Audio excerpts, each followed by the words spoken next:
deadly Sirius. It aired Tuesdays, killing everywhere right now. By the way, you started with Tupac in your intro, man. One of my favorite, Hit 'Em Up. Hit 'Em Up was an amazing song. Yo, that is like a ruthless, relentless rap song. Like, yeah. I fucked your bitch, you fat motherfucker. What a way to start a song.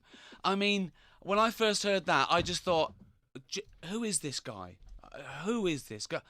And honestly, I love to. I think people underestimate how funny rap is as well. You know, the fact that like Eminem he makes jokes. He makes jokes in the songs, right? And it's really great, and it's about big issues and all that. But I was just blown away that rap was this new art form that came out, and it just allowed people to say it exactly.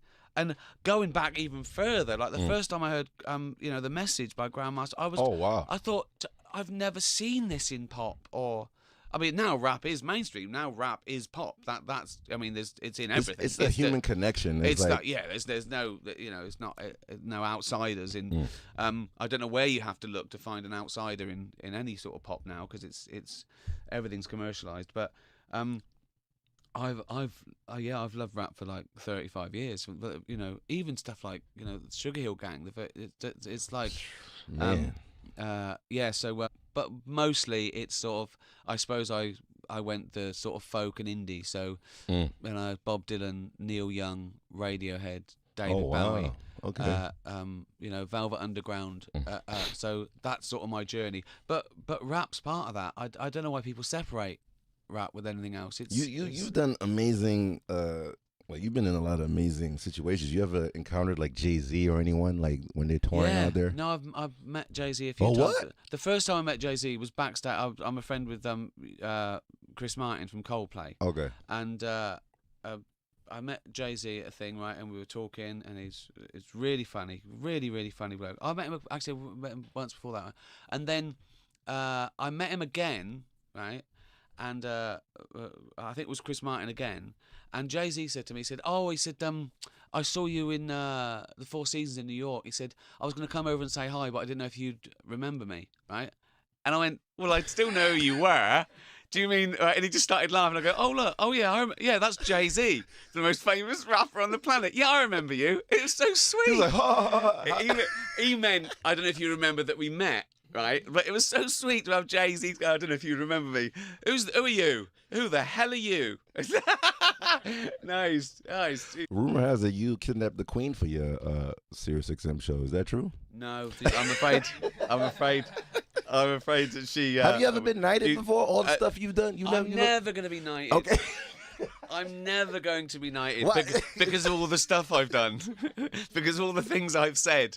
I would never. I know.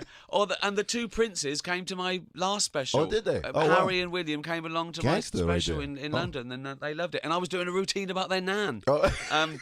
So yeah, I love it. Yo, yeah, I love it. You've got to be able to say anything, go anywhere, and you do it respectfully. You do it intelligently, and you make sure the target's right. And so there's no point in trying to offend. I never try and offend, but if some people are offended, well, that doesn't mean they're right. Do you respect Dave Chappelle or the guys out here that's doing stuff? Or I love Dave Chappelle. Yeah, you need to have him on. You need to have him on your show, like you and him wilding out for like an hour. I did a thing for HBO with Jerry Seinfeld, Chris Rock, and Louis C.K. and we talked. We just talked about comedy, the industry. We weren't telling jokes, but we were just talking about the industry. So I love Chappelle. There's a lot of people killing it out here. I love Doug Stanhope, and I love Bill Burr's great. Bill Burr is the homie.